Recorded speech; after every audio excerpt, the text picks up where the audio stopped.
Je vois Abdoulaye Nyanga Abebo kaba essayer kafoko ko wa ko bigala be jamana kuno bi mo be ka tu jara ko jamana kuno de no be ka foko be jara demain donc au terroriste Abdoulaye Nyanga nous on va supporter Jara Abdoulaye Nyanga Assimi Goïta ambe tu ali Iblisa ko Iblisa yana nga Assimi demain Iblisa voilà on te Assimi demain faut attendre Kaboul ko ambe Assimi kele faut domina melekel mautubina Abba l'armée malienne, comment comment une famille.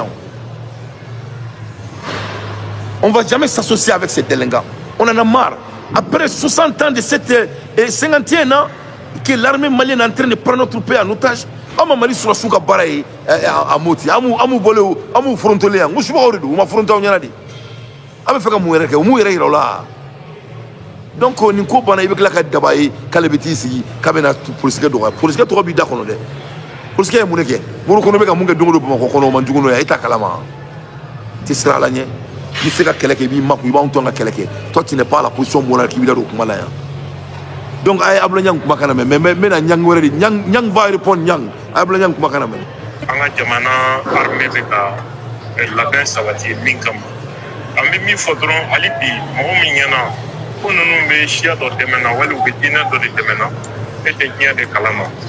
O misali do ye muye munun tun bɛ ka fanga kɛlɛ ka hali terroriste kokoroma don u y'a ye u ye min kɛ Kayi sira la sisan ne ma d'a la k'u ye ɲininkali kɛ ko Assimi ɲin n'a jugu ye jɔn ye ka tɛmɛ Assimi juguw la ka tɔɔrɔ se a ɲinw ma u ye dankari bɛɛ de la o b'a yira k'a fɔ ninnu mɔgɔ ɲinw tɛ ni aw ma hakili sɔrɔ fo ka a kɛ ɲɔgɔn kɛlɛ ye la terrorisme ka laɲini dɔ ye ka jamanadenw fara.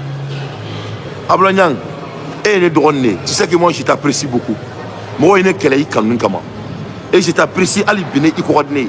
Parce que ne b'a dɔn et tu n'as pas fait quoi, i coordonner quoi. Bien vrai que moi je ne ko ne b'a fɔ k'i coordonner. Mais on est problème, on est un problème de boulot quoi. Moi je vais assumer ça. Mais Abdoulaye Nyanga s'il te plaît ça, il faut ça sera là ça. Quand que Choubra et ça. Il ne faut pas être un homme satanique. Il fait ça. Ko utara keleminke Kayi sira la kuma Assimi nina dugu non. Abdoulaye Nyanga, on te Assimi les fait. Tant que Assimi Mali fanga là, on be Assimi kele. C'est ibi ni mo wajulu la quoi. On be Assimi kele mun la. Anga mo de be Assimi bolo kaso la. Assimi jaraka usani Assimi chien ba keme kontoni konton. Ye famia Assimi ne masami ala ye mufla ka ke Kayikaw la Assimi ne ala se Kayikaw ma Kayikaw de bora ka jaraka mo mena ku faga beyana ya kana daru ye ku ka sabali ma son donc embargo de siguruka Assimi munda malen dunka ne bora senga Mali courant bizenya fo ka sanu ka bizenya fo e ko ki kala no boy ko nya fo malen dunye ibe boko nya fo malen dunye mon même Assimi de dis-nous pour quelle raison on doit les aider Amade me moulila Assimi Goïta, on ne va jamais l'aider. Si on doit s'associer avec le diable pour battre Assimi, on le ferait. Comment on sera né? Abba Assimi Goïta, Abba Moribo Kone, Abba Le Gourouba, Abba tous les membres de la transition et tout homme qui est avec eux. Comment on sera né? Ante Farouk, il faut que Dieu oule, Ante Oudou, il faut que Dieu oule, Ambou Kelafo Lahara. Donc tu n'as pas à nous donner des leçons. Au Bana, Assimi ko sengotea are. Vive Amadou Koufa, vive Ya Yagali, vive Jara, vive Moudjahidine fils Abirillahi, vive FMLA, vive Azawad. Comment on sera né? Nous on va jamais retourner encore. C'est fini. Abina Boukan Silinga, Fatima Kolokama ou demain. Fadiba Oula, Akausani Mouedi, Black Kurubina Malien Domina Kudo Kasolanga Kele, Koko, Kevin Wadulu Kauni, Ebina Mouadulu da Omaya.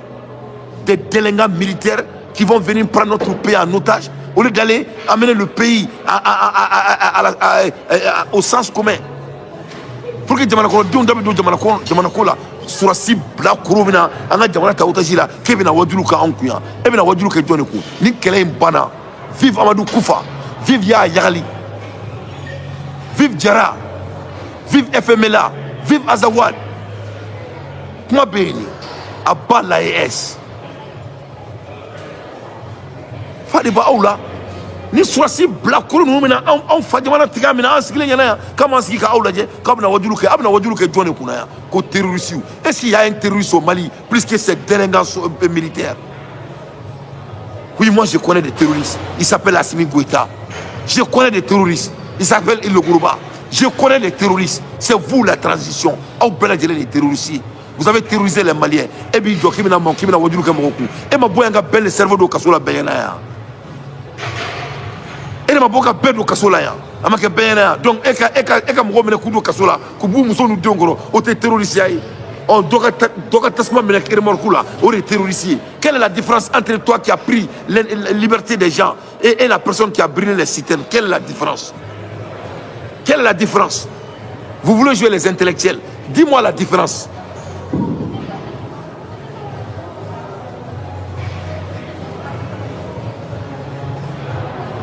Est-ce qu'il y a quelque chose de plus grave que de prendre la liberté de quelqu'un? C'est à peu près la mort. Tomorrow Ali Saka ou Sanaï. Assimi Goïta Kermeka Djonga Yoram Modulika Yama Horaminala. A Foyanake. Citerni Jeninka Orika Noa ou comme on filme la Kadou Kasola. Qu'est-ce qui est le plus cher? Moi je crois que la liberté de l'être humain est plus chère et plus valable que de brûler les citernes. Tu ne penses pas? Non, je ne pense pas que tu penses.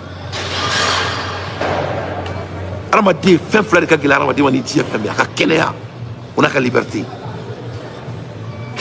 Assimi Goïta kelme ka mo juli ka liberté mina la ufa jamana konna la.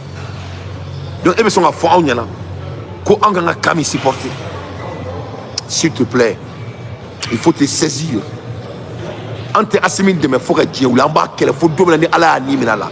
Ali Assimi nga subunda domina obeka sela suka ame boka video ka datu nan twako.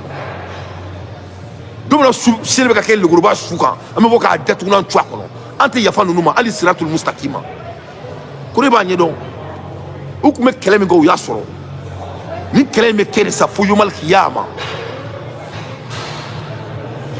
amadu kufa folendo ya yagali folendo vive Azawad vive FLA FLA non vive FLA vive Jara Patara Diou kananga yerma horamina na anfa jamana kono kabina wajulu ka ankuna fariba aula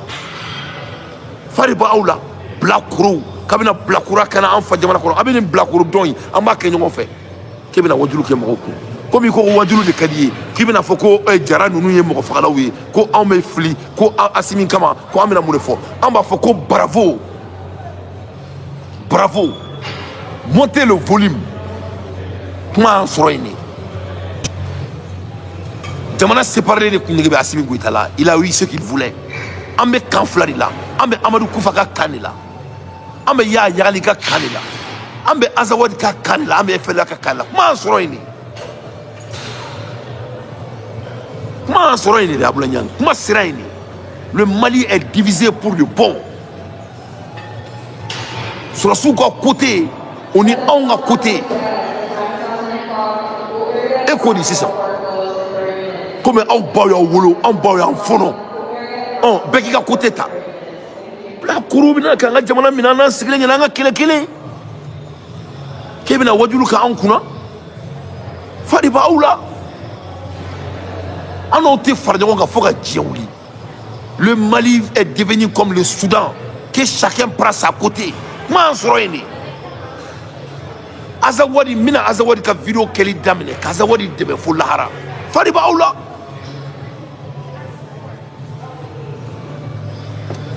Vous avez eu l'opposition que vous voulez. Vous avez eu l'opposition que vous cherchez. Fadiba Oula. Kabina Onda Wanga Jamana Kola. Akausana Nyeri. Kanga Jamana sur la Sifine Douala, Kanga Jamana Taotajila. Des vagabonds, des voleurs, des enfants de mauvaises familles. Allah Kumanga Allah Oudan. Ebna Wadulu Kanku. Amargo, Alissa Jaraka Dofaraka. Embargo, Masami Alayu comme Mali Befra embargo ika. Ni kelen bana koy. Ni kelen bana Amaru Kufa be jamana intiga ke na ala sunama. Ya yagali be jamana intiga ke na ala sunama. Azawadi baka azawadi be séparé. Jamana be kla komori ni ba ola be keti na ala sunama. Wala malendi on be lafia. Ka fride no akunto de ko. Ay klar de ka sabali. Aïe Kangado Kanga Sabali Amason. Amadou Koufa sera supporté. Azawad sera supporté. Moi, fait une capitale de Mungabandala. Moi, je suis dans votre camp.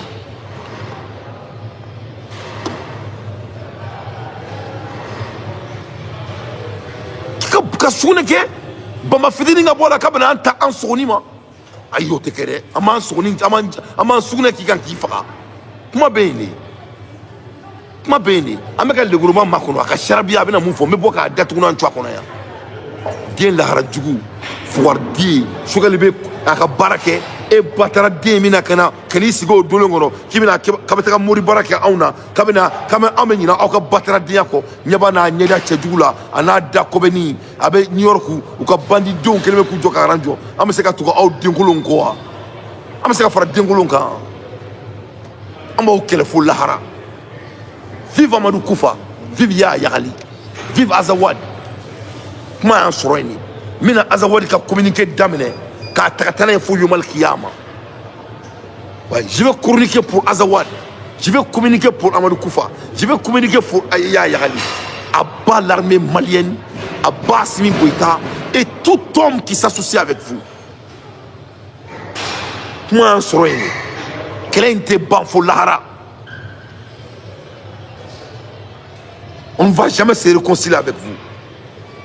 La réconciliation n'est pas sur la table.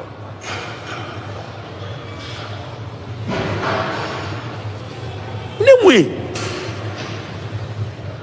Amena kele ganan jamana kono. Kanindi kanana frodi. Ni surasi batara de nous mina foire de nous. Kananga jamana tiga mina sigile nyana ko l'armée monte en puissance ata doanga mbotia. Des parachivers. Que l'armée monte en puissance, des slogans. Et puis nous, voilà, à Jamana, pour moi, Jamana Flenier, ni Nana Jamana Ladje, il faut qu'on Mali Karo Katema Morodoka. C'est vous qui êtes l'État. Nous, l'État est mon article, Jamana Dion Bloc, ou Daklefa, ou Daklefa, Janfantine, nous. Et puis nous, voilà, quoi, Kafridia, Kafra, on est bien dit. Jamana Flenier, Moroka Jamana Flé, ni Nana Jamana Koro Dino et Ladje, Kadjamana Ladje, bon, à Ladje, bon, il était assimilé, fait, mais il faut Jamana, Abisaka Fadjamana Kofoneyana. Abisaka Fadjamana Kofoneyana, Gama Fadjam, Audinaka, Fadjamana, Menekabanda, ou Fadjamana Kakula. Abisaka Modabo Fadjamana Kakula. Aye Malendega Temejonica. Au Baya Wulodi, Otmanto Baya, Ansoros Nungula, Fadiba Aula. Kadjamana Suraska, Waragulu, Dula Kibina, Otma E Jinadi. Ha, voilà des militaires vagabonds qui n'ont jamais pouvoir faire quelque chose pour notre nation. Bandou bina kabina encercler comment c'est gaoulaje. Patara bien nous ko armée monte en puissance. Tata douanga mbotia. Y a pas de l'armée au Mali. Armée des vagabonds qui ont failli à leur travail. Ou quel fait que diamant ça dit befa. On a qu'à fola la mode là. Koka out demain. Ko bon. Ko nyama la jamana ko dino beka na obe. Abena mwadulu ka onyana. On be jara kobi. Vive Amadou Koufa. Vive Ya Yali.